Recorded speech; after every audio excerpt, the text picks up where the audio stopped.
Well, good morning. Welcome to my shop. It's a very nice March day. And this is our project for today. If I can get it in the viewfinder here. There we go. Like a lot of people, I have been wanting a generator for quite a while. Just for no other reason than when the power goes out, we can plug the refrigerator in. Maybe if it's during the summer, we can run a fan. You know, just have some basic needs met till the power comes back on. I am a huge Honda fan.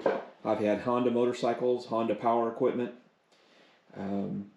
But to get a Honda generator the size that I wanted, which was big enough to use here at home, but also in our fifth wheel, it was going to cost me a fortune. So I started looking at alternatives.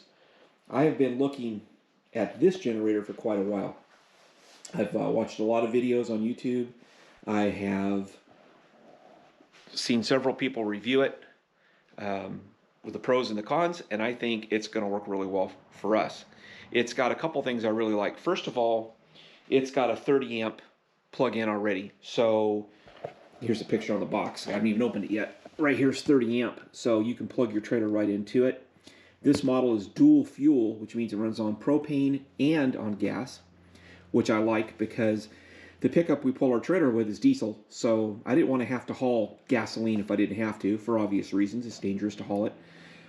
And what I like also is that this generator has 4,000 watts of peak power running on gas and 3,750 watts of power running on propane. So anyway, this seemed like it was a good deal. Now the best deal was that Costco had this thing on sale recently, $200 off. So if you're like me, I love Costco. So why don't we start opening this thing up and see what's in the box. Okay.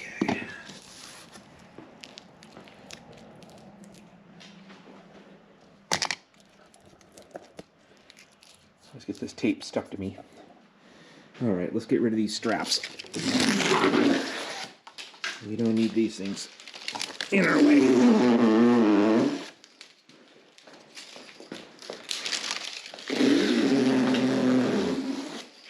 Okay.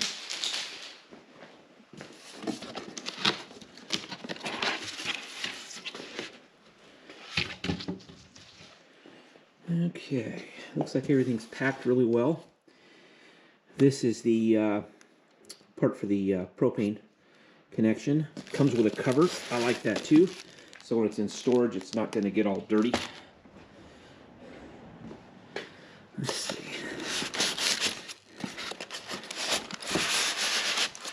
It's really hard to do with one hand. Here's the propane connection here. This will be a little weird as I pick this up, but we'll set this over here on the workbench out of the way for the moment. And the most important part, instructions. I know a lot of men say, oh, I don't need to look at the instructions. Yeah, that's just ego and foolishness. You're messing with fuel, electricity. Look at the instructions. Okay. Oh, another one of these packs for absorbing moisture. I don't know what you guys do with these things. Let's see if I can get this to focus on this. But I keep these in my tool chest. I have several of them in here, as you can see. Whenever I get one of something, I'll stick it in one of these drawers to help keep rust down. And I'll put it in with that one. Okay. Yeah. It is not a little generator. It's pretty beefy. And if you saw them in the store, you know, at Costco they have one sitting on top of the box, strapped down, so you can get a good look at it. Let's see. I gotta get it out of this box. I'm gonna have to put you down for a minute to see if I can do this without breaking my back. By the way, this thing weighs about 90 pounds, so it's not light. Let's see if I can get some video evidence here as I take this thing out of the box. If I can find it. There it is. You can hear me moan and groan.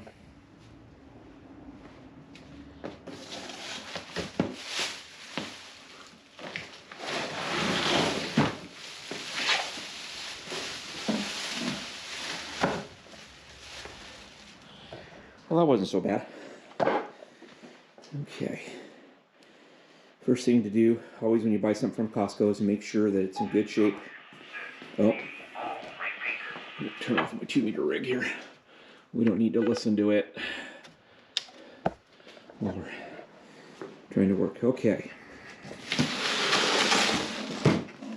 So I just want to look around this thing and make sure there's no damage, nothing broken.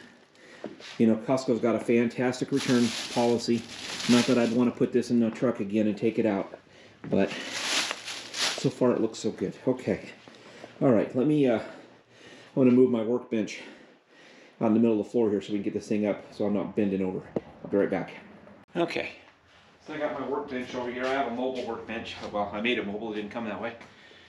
If you're a fan of the New Yankee Workshop, you might recognize this bench. This is one of Norm Abrams that I built. I want to get this generator up on top of this so that I can go through it and service it without having to kneel down on the ground, because as we get older, that gets really hard.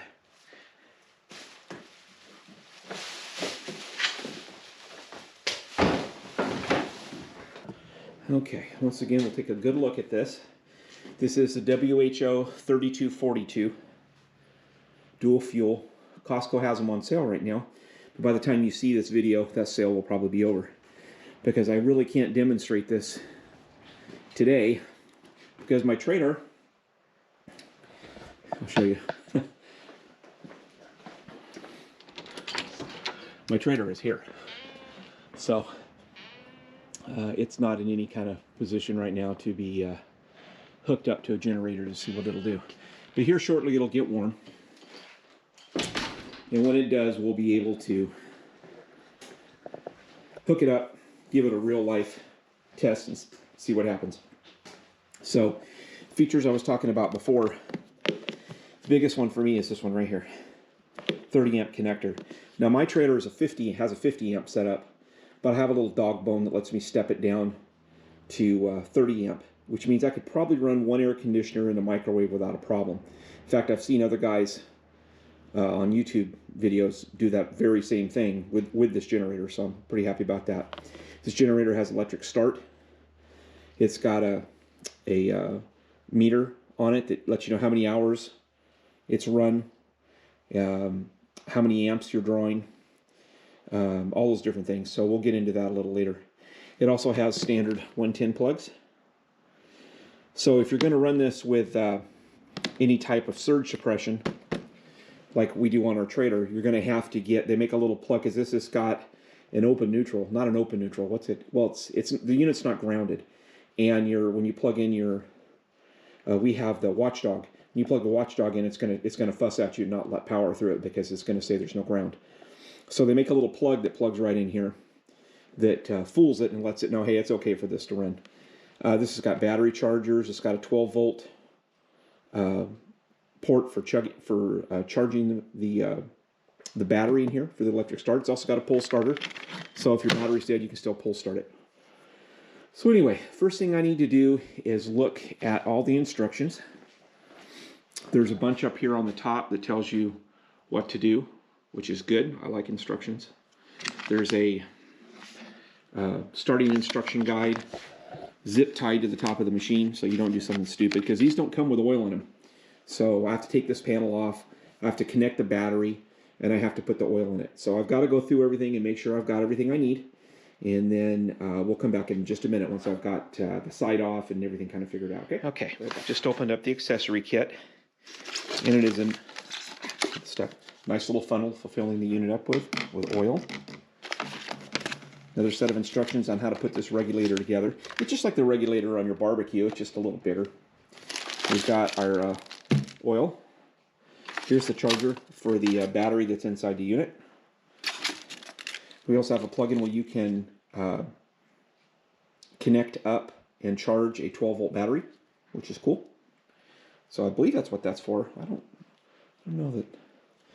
Yeah, see the plug's a little different. I don't know if you can see that on here. This is, see how these are at an angle? Yeah, I think this is for charging 12 volts. Yeah.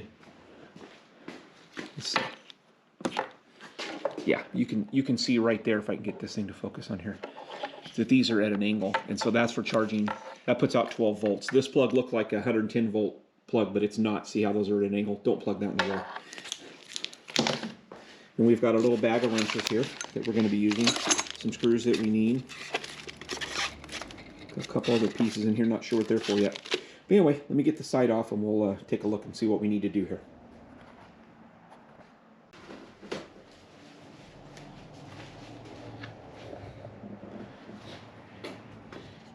You can see where the oil spigot's going in here. And we're supposed to fill it till we're up to the high mark on the dipstick, so not there yet. Keep going.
Anything that has a rechargeable battery in it, you know they don't come connected.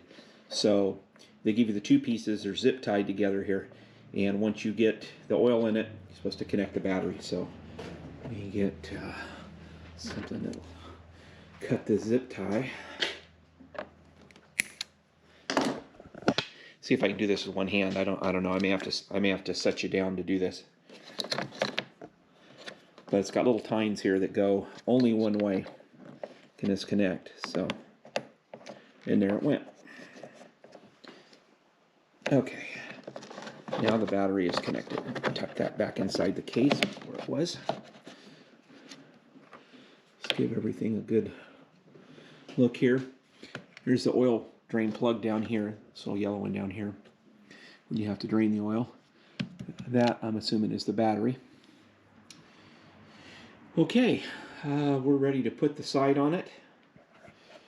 Let's see, and plug it in and let the battery charge. Okay, we do have to put the regulator cover together.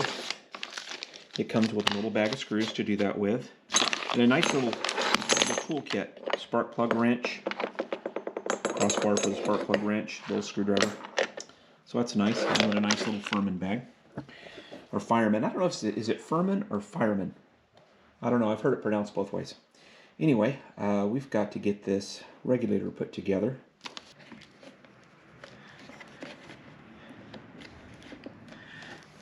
I think it's just plastic, the way plastic fits. There doesn't seem to be anything in the way. It just doesn't fit well.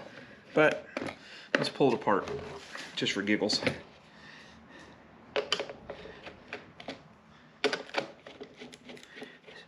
Just 4 screws, right? No big deal.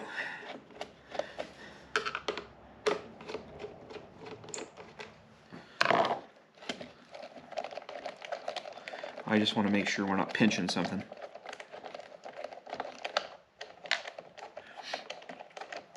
It doesn't look like it by the instructions, but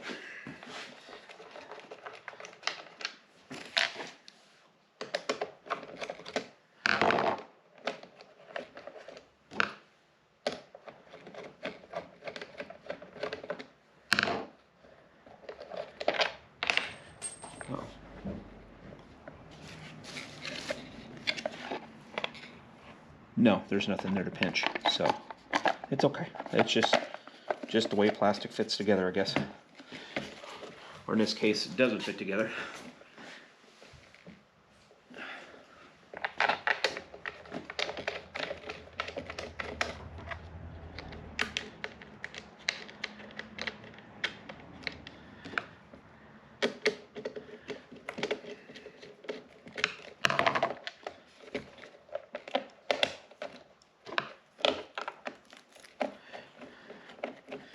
As I mentioned earlier, one of the reasons I liked the idea of this generator is it's dual fuel, meaning I can run on gas or on propane.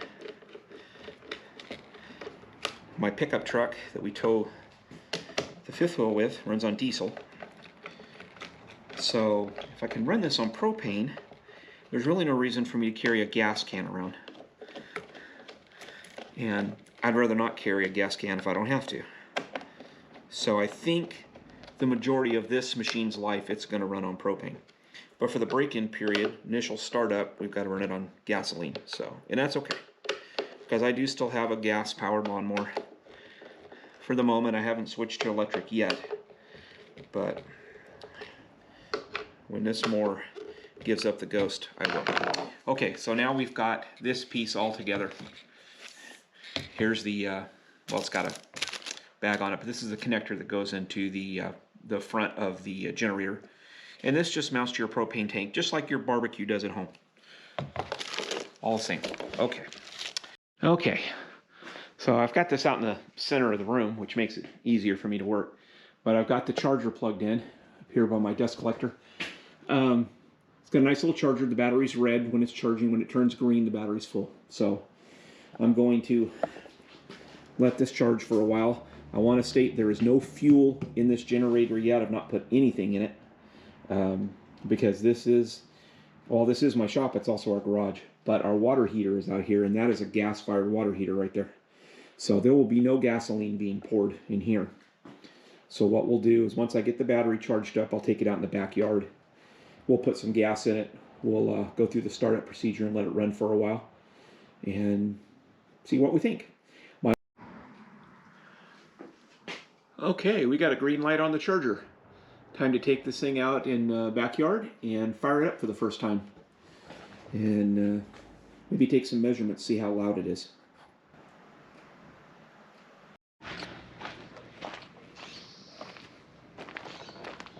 Okay. Well, good morning. It's been a few weeks since I did the unboxing of this generator, but I thought what we would do is give it a real-world test. So we're up at Yosemite Bible Camp this week, and while there are full hookups here, 30 amp full hookups, I thought it's a good place to give this generator a little bit of a workout and see what it's capable of. So let's, I'm going to run it on propane because I didn't want to haul gas, so let me open the propane valve. And you're supposed to start it, let it warm up. You push this button to kind of, it's like a, not that one, this one. It's like a prime. I've got it set to propane. And let's see if she'll start. Put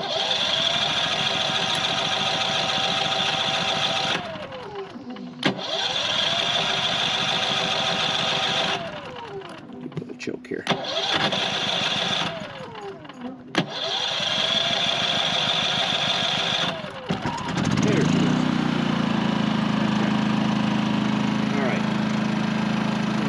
For a second,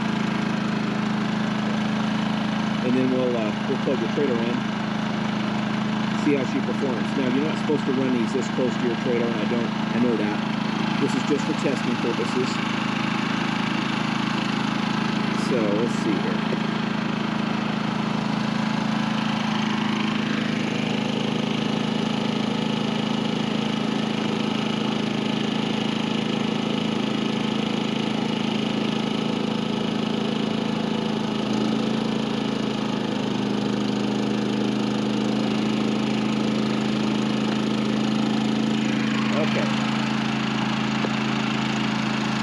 So the trailer now is plugged in, but there's nothing running. So let's go kick the air conditioner on and see what happens.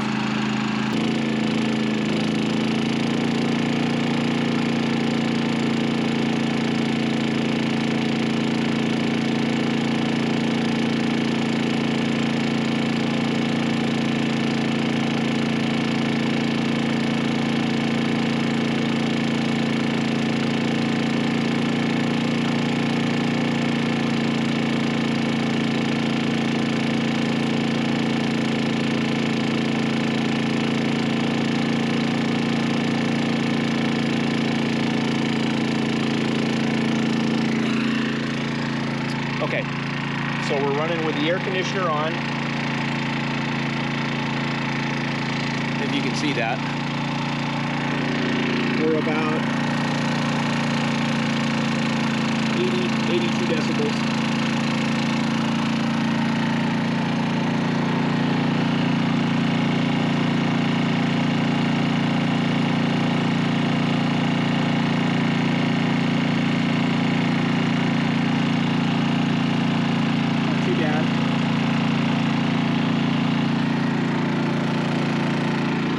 Now let's go turn on the microwave and see what happens. That should be interesting.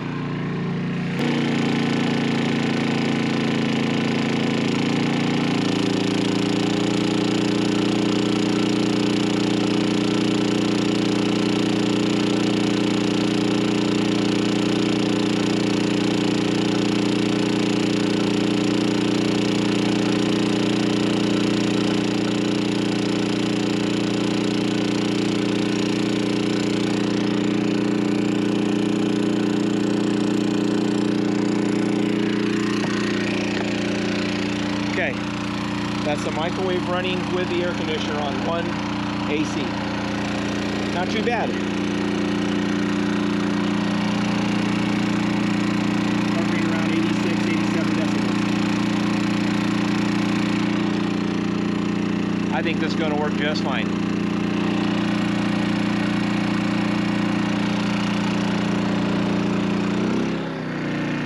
Okay. I don't know if you heard that or not, the microwave just kicked off. So we're gonna go take the load off of it, I was told it's not good to just unplug the generator when it's got a load on it. So we're gonna go up here in the trailer, turn the air back up so it turns off.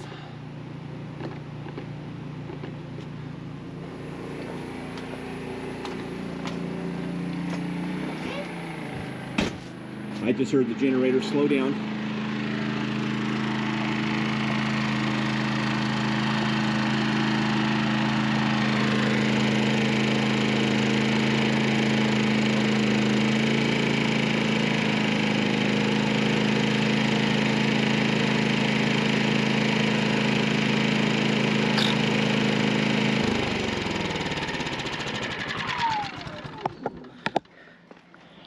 Well, that wasn't too bad. I think in a pinch that worked pretty good. Now again, that's working on propane. When you run on propane, you have to have this little guy right here. Hooks up to a standard barbecue tank. Plugs in here. You can also run on gas if you want to, but I didn't want to haul this thing up here with gasoline in it. So I think overall, I think this would work. We don't do a lot of dry camping. We didn't buy this just for the trailer. We bought it for home. For when the power goes out, we can plug the refrigerator in and maybe a fan. But we're going to call this a success. And while I've only done this once, I haven't run several tanks of fuel through it. So I can't comment on any more than that.